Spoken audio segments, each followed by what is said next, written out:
ઉજળ બાગનો બાગબાન અરવિંદભાઈ ઉચ્ચતર માધ્યમિક સ્કૂલના શિક્ષક, સ્વભાવે શાંત અને પોતાના કામથી કામ રાખનારા એક સરળ માણસ હતા. 50મે વર્ષે 25 વર્ષનું લીલાછમ બગીચા જેવું લગ્ન જીવન સંકેલીને એમના ધર્મપત્ની અચાનક ટૂંકી માંદગીમાં અવસાન પામ્યા. 22 વર્ષનો યુવાન દીકરો અને હજુ તો હમણાં જ સાસરે વળાવેલી માસૂમ દીકરી આઘાતથી રડી રડીને સાવ અધમુવા થઈ ગયા અને પોતાને એકલો મૂકીને સાવ આમ ચણવા આવેલું પક્ષી ઉડી જાય તેમ ઉડી ગયેલી પત્નીને મનોમન ખૂબ વઢ્યા. સાવ આમ જતું રહેવાતું હશે કંઈ? હજુ તો કંઈ કેટલાય કામ બાકી છે. આ દીકરા સુમન સાટુ સારી વહુ શોધવાનું, પછી એના બાળકોને વાર્તા કહેવાનું, સાથે હિંચકે બેસીને ઝૂલવાનું, 4 ધામની જાત્રા કરવાનું અને છેક સુધી સાથે રહેવાની વાત થઈ હતી તોય આમ સાવ અચાનક તું જઈ જ કેમ શકે? અલી એ તને જરીક પણ વિચાર ન આવ્યો? આમ મધદરિયે મને એકલો મૂકીને ચાલી ગઈ. તારી વગર હવે કેમ જીવીશ હું? મહિનાઓ વીતી ગયા. અરવિંદભાઈને શોકમાંથી બહાર આવતા વહેલી સવારે ઘરના મંદિરમાં તાલબંધ વાગતી ટંકોરી સાથે તેમની પત્ની કુસુમબેનના ભજનના મધુર સ્વરો સાંભળીને તેઓ જાગતા. દૈનિક ક્રિયાઓ પતાવે ત્યાં સુધીમાં મનગમતો સ્વાદિષ્ટ નાસ્તો અને ચા તૈયાર હોય. સ્કૂલે જતી વેળાએ દરરોજ દરવાજા સુધી મૂકવા આવીને બપોરે જલ્દી આવજો એમ અચૂક કહેવાનું જ એક ઉત્તમ ગૃહિણીની તમામ વ્યાખ્યાઓ કુસુમબેન માટે અધૂરી ગણાય. એવું એમનું વ્યક્તિત્વ હતું. ખૂબ જ સુખી કુટુંબ, પણ ન જાણે કોની નજર લાગી ગઈ. એક હરિયાભર્યા બગીચો સુકાઈ જવા લાગ્યો. એ બગીચાની રખેવાળ ચાલી ગઈ હતી. સમાજમાંથી અનેક સૂચનો આવવા લાગ્યા. હજુ તો 50 વર્ષના છો, જુવાન ભલે ન કહેવાઓ, પણ હવે જ સાચી જરૂર હોય, જીવનની છેલ્લી ઓવરો રમવી હોય તો સામો છેડો સાચવાયેલો હોવો જરૂરી છે. બીજા લગ્ન કરી લો, કોઈ રાંડેલું કે છાંડેલું મળી રહેશે. ઘરમાં કામ કોણ કરશે? હવે આ સુમન તો 22 તો ટપી ગયો છે, પરણવા જેવડો જ કહેવાય. કુસુમબેન હોત તો તે ચાલે, પણ હવે ઘર સંભાળવાની જવાબદારી ખરી ને? સુમનને જ પરણાવી દેવાય. ના ના, એ બિચારો હજુ તો કોલેજ પૂરી કરી રહ્યો છે અને હજુ ધંધાનું કંઈ ઠેકાણું નથી. એમ તે કઈ છોકરાને તે વળી પરણાવી દેવાતો હશે? હવે એને ધંધાની શી જરૂર છે? દરરોજ તો એમની વાડીએ જતો રહે છે. એ ખેતીવાડી જ સંભાળશે, બીજું કાંઈ જ કરે તેમ નથી. શું કરવું અને શું ન કરવું? અરવિંદભાઈ પાસે 25 વીઘા જમીન હતી. શેરડી અને શાકભાજી સારી આવક આપતા હતા. સુમનને ખેતીનો ખૂબ જ શોખ હતો. કોલેજ જવા કરતાં એને વાડીએ જવું ખૂબ ગમતું, એટલે જ સુમને એગ્રીકલ્ચર BSc કર્યું હતું. સવારે વહેલો ઉઠીને એ વાડીએ જ જતો રહેતો. ઓર્ગેનિક વેજીટેબલ્સનો એને ખાસો બિઝનેસ વિકસાવ્યો પણ હતો. સગા વહાલા 7 દિવસ શોક મનાવી સૌ પોતપોતાના સંસારમાં લીન થઈ ગયા. 1 વર્ષ જેમ તેમ ખેંચી કાઢ્યું. રોજ બાપ દીકરો સવારે વહેલા ઉઠીને તૈયાર થઈ જતા. સુમન વાડીએ અને અરવિંદભાઈ સ્કૂલે જતા રહેતા. સુમન તો છેક સાંજે જ ઘર આવતો. બપોરનું બહાર અને સાંજે જાતે રસોઈ કરીને બાપ દીકરો ચલાવી લેતા. આવું ક્યાં સુધી ચાલે? પોતે ફરી પરણવું કે દીકરાને પરણાવવો, એ ગળમથલ ખૂબ ચાલી આખરે સુમનને પરણાવીને સંસારનું ગાડું માર્ગે તો ચડાવ્યું. પણ અરવિંદભાઈની મુશ્કેલીઓ હવે જ શરૂ થઈ. સવારે એમને સમયસર શાળાએ પહોંચવા વહેલું ઉઠવું પડતું. વહુ નહોતી ત્યારે તો એ જાતે જ ચા પાણી અને નાસ્તો બનાવી લેતા. સુમનને પરણાવ્યા પછી થોડા દિવસ વિચાર્યું કે હજી તો નવી વહુ છે એટલે વહેલી ન ઉઠે, એટલે એમણે જાતે જ સવારનું ટાઈમટેબલ યથાવત રાખ્યું. પણ 6 મહિના પછી પણ હાલત એની એ જ રહી. મોટું મન રાખીને અરવિંદભાઈએ વહુ કે દીકરાને વહેલા ઉઠીને ચા નાસ્તો બનાવી આપવાનું કહ્યું નહીં. સુમનને તો વાડીએ જવાનું હોય એટલે એને સમયની કોઈ પાબંદી હતી નહીં. એ નિરાતે 11 વાગ્યે જમીને ચાલ્યો જતો અને છેક સાંજે 7 વાગ્યે ઘેર આવતો. બપોરે અરવિંદભાઈને ઘેર આવતા 1:30 વાગી જતો. બપોરની રસોઈ તો સવારે 10, સાડા 10 વાગ્યે જ બની જતી, કારણ કે સુમનને જમીને જ જવું હોય. શરૂઆતમાં અરવિંદભાઈ આવે ત્યારે નૈના એમને ગરમ રોટલી બનાવી આપતી અને દાળ શાક પણ ગરમ કરી આપતી, પણ એ માટે એને બપોરે ઉઠવું પડતું, કારણ કે સુમન જાય પછી એને ખાસ કંઈ જ કામ રહેતું નહીં, એટલે એ જમીને સૂઈ જતી. અરવિંદભાઈને વહુની દયા આવી એટલે એમને ગરમ રોટલી અને દાળ શાકનો આગ્રહ જતો કર્યો અને વહુ બેટાને નિરાંત કરી આપી.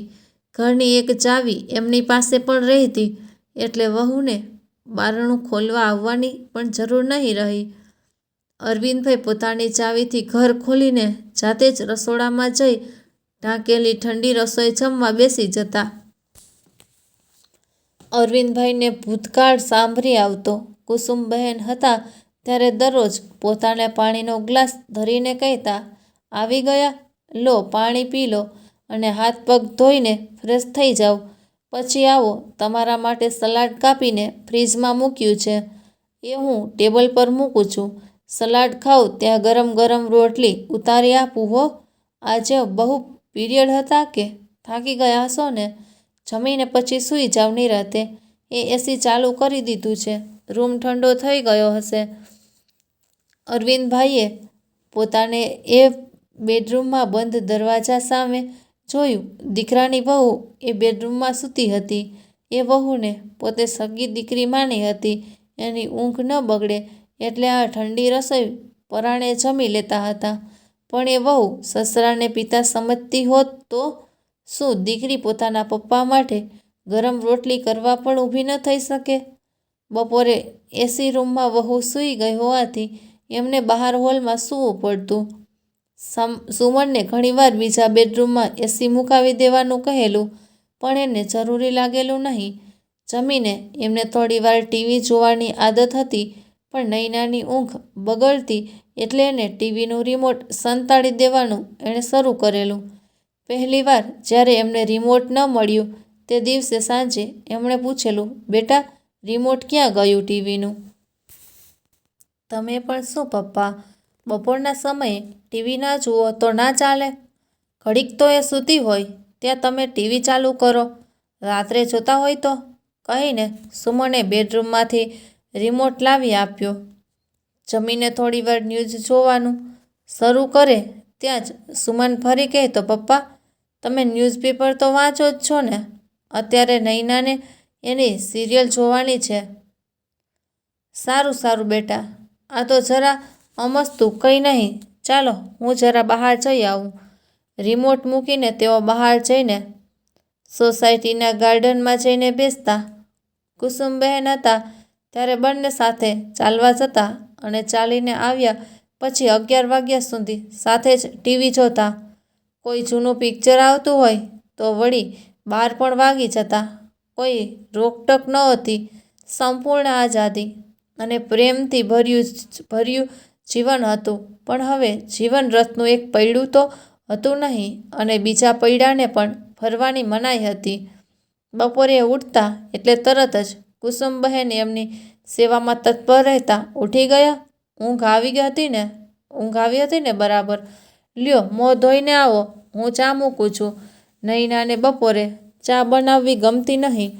અરવિંદભાઈ 4 વાગ્યે ઉઠી જતા, પણ નૈનાને 3 વાગ્યે એક્ટિવા લઈને શોપિંગમાં કે પછી પોતાની ફ્રેન્ડ સાથે પિક્ચરમાં કે પોતાના પિયરમાં આંટો મારવા જવાનું જ હોય.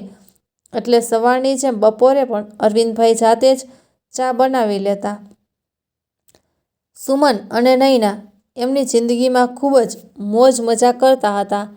પરસ્પરનો એમનો પ્રેમ જોઈ પોતાને કોલેજ કાળ અરવિંદભાઈને યાદ આવી જતો અને ખૂબ ખુશ પણ થતા. દીકરા અને વહુનું પ્રેમાળ અને ખુશીઓથી હર્યું ભર્યું જીવન જોઈને કયો બાપ ખુશ ન થાય? એટલે એ બંનેને નડતરરૂપ ન થવાય એનો શક્ય એટલો ખ્યાલ એ રાખવા લાગ્યા.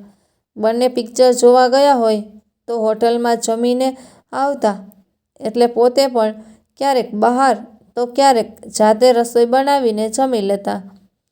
નૈનાના એના પિયર મળવા ચાલી જાય ત્યારે સુમન ત્યાં જ જમવા પહોંચી જતો અને એ દિવસમાં અરવિંદભાઈની વ્યવસ્થા તેમણે જાતે જ કરી લેવી પડતી. શરૂઆતમાં જ એમણે કહી દીધું હતું કે તમારે મારી ચિંતા કરવી નહીં, હું મારી બધી જ વ્યવસ્થા કરી લઈશ. એટલે હવે સુમન અને નૈના પપ્પા ક્યાં જમશે એ ચિંતા ક્યારેય કરતા નહીં. ક્યારેક અરવિંદભાઈને મજા ન હોય તો પણ કોઈ કશું પૂછવાવાળું હતું નહીં. ક્યારેક તબિયતને કારણે બહાર જમવા ન જઈ શકાય તેમ હોય કે જાતે પણ બનાવી શકાય તેમ ન હોય ત્યારે એમણે ભૂખ્યા જ સૂઈ જવું પડતું. ક્યારેક એવું પણ બનતું કે સુમન અને નૈના બહાર ગયા હોય ત્યારે પાડોશી ચંદુલાલ પરાણે પોતાને ત્યાં જમવા બોલાવી લેતો. ક્યારેક આજુબાજુવાળા કંઈક વાનગી બનાવી હોય તો આપી જતા. આ બધું નૈના જાણતી ત્યારે ખૂબ ગુસ્સે થતી. આજુબાજુમાં જમવા જાઓ છો તો પછી એ લોકોને કેવું લાગતું હોય? એ તો એમ જ વિચારશે ને કે નૈના તો બસ રખડ્યા જ કરે છે, પોતાના સસરાને જમવાનું પણ ધ્યાન રાખતી નથી. અમને ભૂંડા જ લગાડવા છે ને તમારે? કહેતા હોય તો અમે હવે તમારા જમવાના ટાઈમે ક્યાંય બહાર ના જઈએ, બીજું શું? હા પપ્પા, તમે એકબીજા એમ કહો છો કે મારી ઉપાધિ ના કરતા અને પછી આજુબાજુમાં જમો અથવા કોઈ તમારી દયા ખાઈને જમવાનું આપી જાય તો તમારું કેવું ખરાબ દેખાય? જરા વિચાર તો કરવો જોઈએ ને તમારે. નૈના સાચું જ કહે છે કે સુમન નૈનાનો પક્ષ લઈને પિતા પર શબ્દ પ્રહાર કરતો, પણ એ તો એ લોકોનો પ્રેમ છે દીકરા. વર્ષોથી આપણે અહીંયા એકબીજાના ભાઈ ભાંડુની જેમ, એક પરિવારની જેમ રહ્યા છીએ. તારી મમ્મી હતી ત્યારે આ ચંદુલાલ અનેકવાર આપણા ઘરે જમ્યો છે, એ તું ભૂલી ગયો? અને આપણા ઘરમાં જ્યારે તારી મમ્મી કંઈ પણ વાનગી બનાવે ત્યારે જ તું જ પહેલી એ 5 ડીશો દોડીને આજુબાજુમાં નહોતો આપી આવતો? પાડોશી કોને કહેવાય? એમાં તમારું ખરાબ ક્યાં દેખાયું? એટલે એમ જ ને કે હું તો કોઈ દિવસ કાંઈ વાનગી બનાવીને આજુબાજુમાં આપતી જ નથી. મમ્મીએ આ ખોટી જ રીત અપનાવી છે. આપણે આપણા માટે બનાવવાનું કે બાજુવાળા માટે? મને તો સાવ વિચિત્ર જ લાગે છે. નૈનાએ રડવા જેવું મોં કરીને કહ્યું. મિત્રો, વાર્તા આગળ વધારું એ પહેલાં વિડીયોને લાઈક કરી ચેનલને સબસ્ક્રાઈબ જરૂરથી કરજો. પણ તને કોણ કાંઈ કહે છે? તને લોકો સાવ ખોટી માથાકૂટ કરો છો. હું પણ ક્યાં તમને કંઈ કહું છું? તમે બંને શાંતિથી તમને ફાવે તેમ રહો ને બેટા. બધા સમજે છે કે તમે હજુ હરવા ફરવા જેવડા છો તો ક્યારેક વહેલા મોડું થાય એમાં કંઈ આભ નથી તૂટી પડવાનું. પણ મારી વાતો તો થાય જ ને સોસાયટીમાં, તો પછી મારા જમવાના ટાઈમે ઘેર આવી જવું, બીજું શું? વાત સમજવી જ નથી, અરવિંદભાઈ કંટાળીને કહેતા. જોયું ને સુમન, હું કહેતી હતી ને આપણી સાંજે તો ઘેર આવી જ જવાનું. અમથા એમ ફરો પણ મનથી તો રાજીપો ના જ હોય. હા પપ્પા, નૈના સાચું જ કહે છે. તમે વહુ ઘેલા દીકરા પાસે બીજી કોઈ દલીલ હતી નહીં કે નહોતી નૈનાની અણસમજની સમજવાની. સમજણ તમને જે લાગે તે સાચું. બસ હું તમારી જોડે લમણાચીકી કરવા માંગતો નથી, કહીને અરવિંદભાઈ દુઃખી થઈને બહાર ચાલ્યા ગયા. તે દિવસે નૈનાએ દાજે ભરાઈને અરવિંદભાઈની રોટલી અને શાકમાં મુઠ્ઠી ભરીને મીઠું નાખ્યું. અરવિંદભાઈ એક જ કોળિયો જમીને ઊભા થઈ ગયા. બહાર ચટપટા નાસ્તા કર્યા હોય એટલે ઘરનું ક્યાંથી ભાવે? આ ઉંમરે પેટ બગડે હો પપ્પા, તમને એટલી તો ખબર જ હશે ને.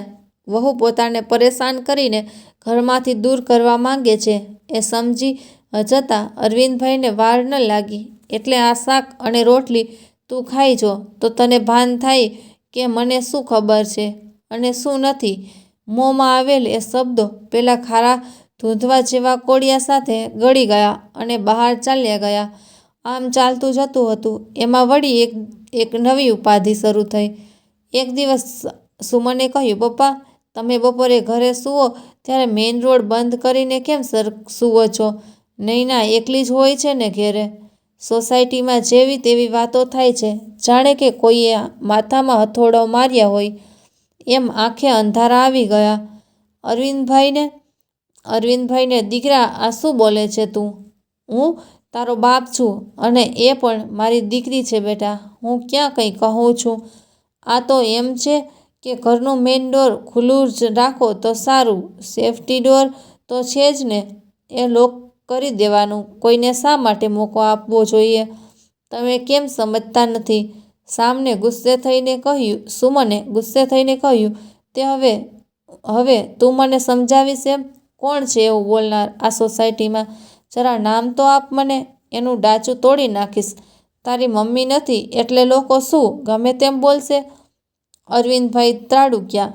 હવે કેટલાયના ડાચા તોડવા જશો એના કરતાં ઘરનો દરવાજો પણ બારણું ખુલ્લું હોય તો મને ઊંઘ નથી આવતી બેટા. અને બપોરે વાહન આવતા જતા હોય એનો અવાજ પણ આવે કે નહીં?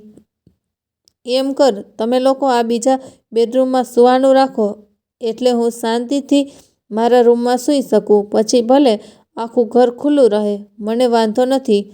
અરવિંદભાઈએ રસ્તો કાઢતા કહ્યું, પણ એ રૂમમાં ક્યાં એસી છે? મને હવે તમારા બેડરૂમમાં સૂઈને શું કામ છે? નૈનાએ વચ્ચે ઝંપલાવ્યું. થોડીક તો શરમ કર બેટા. શું તારા પપ્પાને પણ તું આમ જ કહત ખરી? ભગવાન ન કરે અને તારા મમ્મી કાલે ઉઠીને ન હોય તો શું તારા પપ્પાને તું આવું કહીશ? અરવિંદભાઈનું હૃદય વલોવાઈ રહ્યું હતું. પોતે વસાવેલી દુનિયાને એ પોતાના જ દીકરાની વહુ દ્વારા લૂંટાતી જોઈને એ લાચાર વિધુરની આંખમાં જળહળિયા આવી ગયા. મારા પપ્પા, મારી ભાભી એકલી ઘરે હોય તો એક મિનિટ પણ ઘરમાં ન રહે, સમજ્યા? એ તમારી જેમ લપ ક્યારેય નહીં કરે. આ તો કેવું લાગે? નૈનાએ એકવાર ઘા કર્યો. શું એક બાપ એની દીકરી સાથે એક ઘરમાં ન રહી શકે? એટલો બધો આ સમાજ અંધ થઈ ગયો છે જે એક શિક્ષકનું ચરિત્ર પણ નથી જોઈ શકતો? બેટા નૈના, તું મારી બીજી પુષ્પા જ છો. મારી પુષ્પા ભલે સાસરે ગઈ છે પણ તું મારી દીકરી જ છો બેટા. અને આ સોસાયટીનો એક જણ મને ઓળખે છે. એ લોકો આપણને ખરાબ નજરે જોશે તે દિવસે આ સોસાયટી રહેવા લાયક જ નહીં હોય. દીકરા, સવાલ દરવાજો બંધ છે, ખુલ્લો રાખવાનો નથી. સવાલ તમે લોકોએ ઊભો કર્યો છે તેનો છે. સવાલ મારા ચરિત્રનો છે. હું અરવિંદ પટેલ મારા દીકરાની વહુ સાથે એકલો ઘરમાં રહું તેથી શું લોકો ગમે તેમ વાતો કરશે? અરે જીવડા પડે એવા લોકોના મોંમાં રીબાઈને મળશે એવા લોકો. પ્લીઝ પપ્પા, નાની વાતને શું કામ મોટી બનાવો છો? નૈના સાચું જ કહે છે. તમે જરા દરવાજો ખુલ્લો રાખો તો શું વાંધો છે? અને બપોરે તમારે ઊંઘવું જરૂરી છે? સુમને ઝઘડો વધી જતા નરમાઈથી કહ્યું, કોઈ વાંધો નહીં બેટા. તને મારાથી નૈના અસુરક્ષિત લાગતી હોય તો હવે હું મારી ગેરહાજરીમાં ઘેર જ નહીં આવું. બસ, ન રહેગા બાસ ન બચેગી બંસી કહીને અરવિંદભાઈ ઘરની બહાર ચાલ્યા ગયા. ઝઘડાની શરૂઆત થાય એટલે તરત જ શરણાગતિ સ્વીકારીને એ બહાર ચાલ્યા જતા. નૈનાએ બિલકુલ ગમતું નહીં. એની ઈચ્છા અધૂરી રહેતી પણ અરવિંદભાઈનો ચહેરો કોઈએ કોલસાથી કાળો મેસ કરી નાખ્યો હોય એવો થઈ પોતાના સામે લડીને શું મળવાનું? કોઈથી ન ડરનારો એ બહાદુર માણસ હતો. કોલેજ કાળમાં કુસુમનો પ્રેમ પ્રાપ્ત કરવા એને આખા સમાજ સામે બાયું ચડાવી હતી. વિદ્યાર્થીઓને છેડતી કરતા માહલીઓને એક આડા હાથથી વળગાડીને ભોંય ચાટતા કરી દેનારો બહાદુર શિક્ષક હતો અરવિંદભાઈ. પણ ન જાણે કેમ એના વહાલા દીકરાની વહાલી વહુ એમની વેરી બની ગઈ. ત્યાર પછીના દિવસથી અરવિંદભાઈએ હોટેલમાં કાયમ માટે એક રૂમ બુક કરાવી લીધો. સ્કૂલેથી છૂટીને બપોરે હોટલમાં જતા રહેતા અને મનપસંદ ડીશ ઓર્ડર કરતા. જમીને ત્યાં જ સૂઈ જતા. જાગીને એક બટન દબાવતા જ નોકર ચા સાથે હાજર થઈ જતો અને છેક સાંજે સુમન ઘેર આવી જાય પછી જ ઘરે જતા અને ચૂપચાપ જમીને બહાર ચાલ્યા જતા. સોસાયટીમાં કે ક્યાંક બહાર બગીચામાં સમય પસાર કરીને રાત્રે 11 વાગ્યા પોતાની ચાવીથી ઘર ખોલીને હોલમાં જ સૂઈ જતા. એમની પથારી ફેરવીને પણ નૈના વહુ હોલમાં એમની પથારી કરી આપતી. નૈના આટલેથી અટકી નહોતી. એણે જ્યારે જાણ્યું કે પપ્પાએ બપોરની વ્યવસ્થા હોટલમાં કરી છે ત્યારે એણે ફરી ઝઘડો કર્યો અને તમે હોટલમાં રહો છો એટલે જ બધા એમ કહે છે સુમને તમને કાઢી મૂક્યા છે. અમારી તો વાત જ ન થાય ને, તો હું શું કરું એ કહો. ઘેર રહું તોય વાતો થાય, ઘેર ન રહું તોય વાતો થાય, તો મારે હવે ક્યાં રહેવું એ કહેશો? અકળાઈને અરવિંદભાઈએ નૈનાને પૂછ્યું, અમે તમને ઘરે રહેવાની ક્યાં ના પાડીએ છીએ? ખાલી ઘરનું મેઇન ડોર ખુલ્લું રાખવાનું કહ્યું, એમાં તો ઘર છોડી દીધું. પપ્પા, તમને નૈના જોડે શું વાંધો છે? તમે કેમ સમજતા નથી? સુમને ગુસ્સે થઈને કહ્યું, સારું એમ રાખો, બીજું શું? ફરી એકવાર દીકરા અને વહુની જીત થઈ. બીજા દિવસ વીત્યા. એ દરમિયાન નૈના પ્રેગ્નેન્ટ થઈ પોતે દિવસ દાદા બનવાના હતા એ સાંભળીને હૈયામાં ઉર્મિલાઓનું ઝરણું છૂટી નીકળ્યું.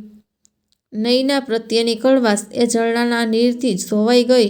એના તમામ અત્યાચારો માફ કરીને વહુ પ્રત્યે વહાલા વરસાવતા લાગ્યા. યમુનાના સંગીતનો પ્રસંગ ખૂબ ધામધૂમથી ઉજવાયો. આખરે દાદાના ખોળાનો ખૂંદનાર નાનકડો પૌત્ર દીપુ આવી પહોંચ્યો. એને હિંચકાવવો, રમાડવો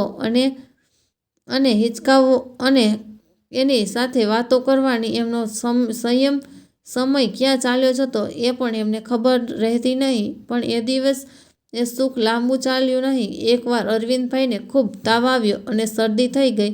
એ બીમારીનો ચેપ લાગે એટલે નૈનાએ દીપુને તેડવાની સખત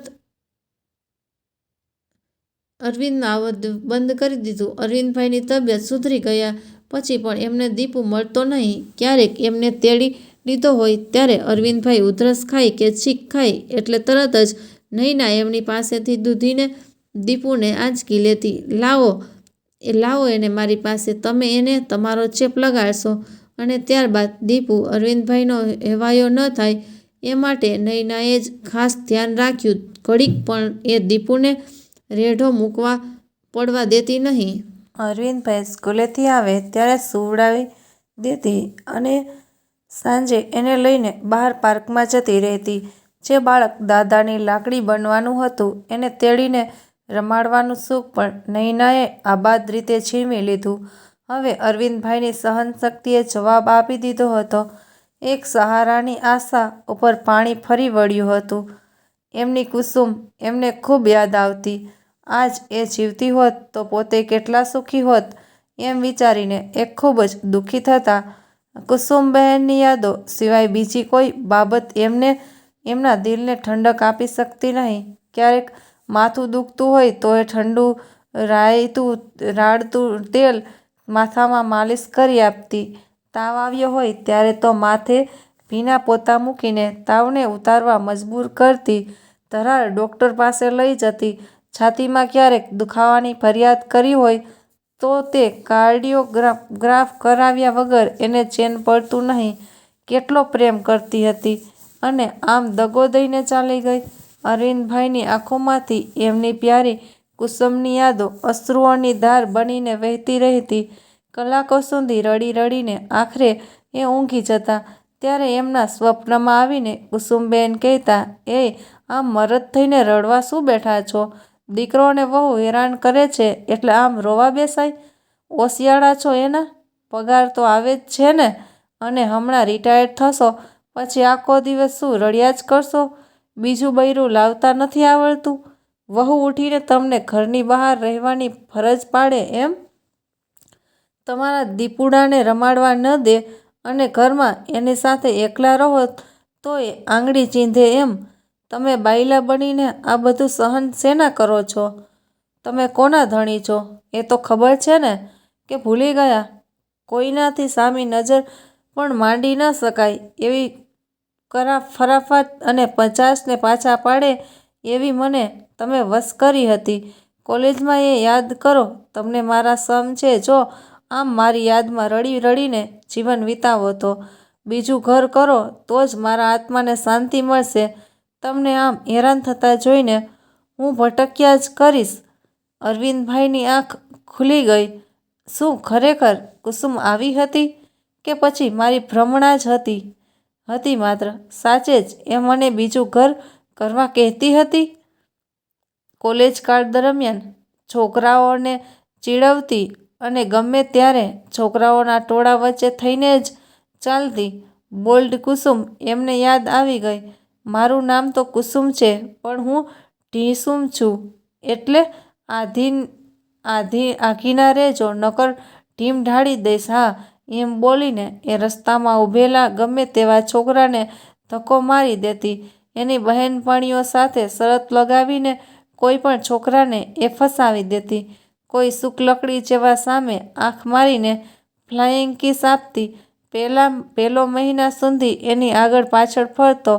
પછી કુસુમ એને અરીસો ગિફ્ટ બોક્સમાં પેક કરાવીને ભેટ આપતી અને ઉપર વિથ લવ લખીને. એ કુસુમને પ્રેમમાં પાડીને 10,000ની શરત જીત્યા પછી અરવિંદભાઈને સાચો સાજ પ્રેમ થઈ ગયો હતો.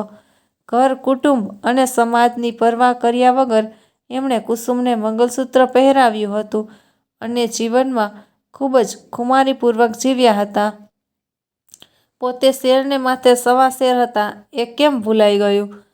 કાલ સવારની આ છોકરી મને સાવ જ ને એની બોર્ડમાંથી બહાર કાઢી મૂકે અને હું શિયાળિયાની જેમ રડી રડીને રાત પસાર કરું. હું અરવિંદ પટેલ? અરવિંદભાઈની અંદરનો અરવિંદ જાગી ઉઠ્યો. બીજા દિવસે સ્કૂલમાં જઈને આશાને પૂછી જ લીધું. આશા, મારા ઉજળી ગયેલા બાગની બહાર બનીને આવીશ તું? તારા જીવનમાં વ્યાપેલા અંધકારને હું દૂર કરીને તારા મયંક સાથે તને અપનાવવા તૈયાર છું. બોલ, શું કહે છે? અરવિંદભાઈ ગુજરાતી વિષયમાં MA હતા. સાહિત્ય એમનો પ્રિય વિષય હતો અને શેર શાયરીમાં પણ ઉસ્તાદ હતા. કુસુમને એ વિદ્યા વડે જ એમણે પરાસ્ત કરી હતી. આશા એમની સ્કૂલમાં જ શિક્ષિકા હતી અને એ પણ અરવિંદભાઈની જેમ એકલી પડી ગઈ હતી. એના પતિનું માર્ગ અકસ્માતમાં મૃત્યુ થયા પછી એણે આ સ્કૂલ જોઈન કરી હતી અને 15 વર્ષનો એક દીકરો મયંક 10મા ધોરણમાં આ જ શાળામાં ભણતો હતો. અરવિંદભાઈની પત્ની કુસુમબહેનના અવસાન પછી શાળાના આચાર્ય સાહેબે એકવાર આશાની વાત એમના કાને નાખી હતી. એ બિચારી એકલવાયું જીવન જીવતી હતી અને સમાજના મેલી નજરવાળા લોકો એની પાછળ ફરતા રહેતા. ઘણીવાર એની છેડતી થતી. શાળાના જ અમુક શિક્ષકો પણ આશાને જોઈને લાળ ટપકાવતા. આશા આ બધું મૂંગે મોંએ સહન કરતી. કોઈને ક્યારેય ફરિયાદ કરતી નહીં, કારણ કે જ્યાં ફરિયાદ કરવા જાય ત્યાં જ એના માટે ઝાડ બિછાવવામાં આવતી. એવા કડવા અનુભવો પછી કંટાળી વાડમાં શરીર સંકોચીને એ ચાલતા શીખી ગઈ. ક્યારેક કોઈ નાનો મોટો ઉઝરડો એના મન અને શરીરને લોહી કાઢતો, પણ તોય એ હરફ સુદ્ધા ઉચ્ચારતી નહીં. એનો મયંક ભણવામાં ખૂબ જ હોશિયાર હતો અને એની ઉજ્જવળ કારકિર્દીનું ઘડતર જ એના જીવનનું એકમાત્ર લક્ષ્ય હતું. એની ઉંમર હજુ તો માંડ 40 વર્ષ હતી, પણ દેખાવમાં એ 30 વર્ષની જ લાગતી. એટલે જ એ આશાની આશા આવા લોકો સેવતા. આચાર્ય સાહેબને આ બધો જ ખ્યાલ હતો. અરવિંદભાઈ જેવો સજ્જન માણસ જો આશાને અપનાવી લે તો એના જીવન ફરતે અભેદ કિલ્લો રચાઈ જાય અને અરવિંદભાઈને પણ સહારો મળી રહે. બે અટવાઈ ગયેલી જિંદગીઓને એકબીજાનો સહારો મળી જાય એમ તેઓ ઈચ્છતા હતા. પણ અરવિંદભાઈએ એમના દીકરાને પરણાવીને પોતાનો માર્ગ કરી લીધો હતો. આશા પ્રત્યે એ ખૂબ જ સ્નેહભાવથી વર્તતા. ક્યારેય એમણે આશાને લોલુપ નજરે જોઈ નહોતું. આશા પ્રત્યે એમનો દિલમાં કૂણી લાગણી અવશ્ય હતી અને આશા પણ ખૂબ જ માનથી અરવિંદભાઈને જોતી હતી. એકબીજા પ્રત્યે સદભાવ ધરાવતા લોકો ઝડપથી એકબીજાની નજીક આવતા હોય છે.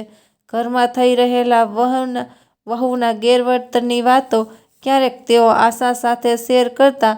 આશા શાંતિથી એમને સાંભળતી. સાથે હોવા છતાં એકલા હોવાની આ સ્થિતિ એમનાથી સહેવાતી નહોતી અને આઠેય પહોર આનંદમાં રહેતો જીવ હવે સાવ ઉદાસ અને મૂડલેસ રહેવા લાગ્યો હતો. એ જોઈને આશાને અરવિંદભાઈ પ્રત્યે ખૂબ જ સહાનુભૂતિ પ્રગટી હતી અને એ સહાનુભૂતિએ ધીમે ધીમે પ્રેમનું સ્વરૂપ લેવા માંડ્યું હતું. જ્યારે અરવિંદભાઈએ એમના બાગમાં બહાર બનીને આવવાનું આમંત્રણ આપ્યું ત્યારે જાણે કે એ આભમાં ઉડવા લાગી. પણ મયંકની યાદ આવતાં જ એ ધરતી પર આવી ગઈ. 15 વર્ષનો બાળક પોતાની માતાના બીજા લગ્ન સ્વીકારી શકે ખરો? આ પ્રશ્ન એના માથામાં ઘણની જેમ વાગ્યો અને એ ઘાની પીડાએ અરવિંદભાઈની લગ્નની ઓફરને ઠુકરાવી. આચાર્ય સાહેબે પણ આશાને ખૂબ સમજાવી પણ એ ન માની. દીકરાના કુમળા મનને તડકે બળીને એને છાંયડામાં આવી જવું ઠીક ન લાગ્યું. પણ અરવિંદભાઈના પ્રેમને એ ઠુકરાવી ન શકી. સમાજની શરમે સમાજને છેતરીને સમાજની વાડામાંથી છીંડા પાડતો જ રહ્યો છે માણસ. અરવિંદભાઈ અને આશા એકબીજાનો સહારો બની ગયા. તો મિત્રો, આ અરવિંદભાઈનો પ્રયાસ કેવો હતો? તમે તેના વિશે અભિપ્રાય જરૂરથી જણાવજો. આ વાર્તા કેવી લાગી તમને એ કમેન્ટમાં જણાવજો અને આવી જ અવનવી વાર્તાઓ સાંભળવા માટે અમારી આ ચેનલને અત્યારે જ સબસ્ક્રાઈબ કરો, વિડીયોને લાઈક કરો અને કમેન્ટ જરૂરથી કરજો. ફરી મળીએ એક વિડીયો સાથે. ત્યાં સુધી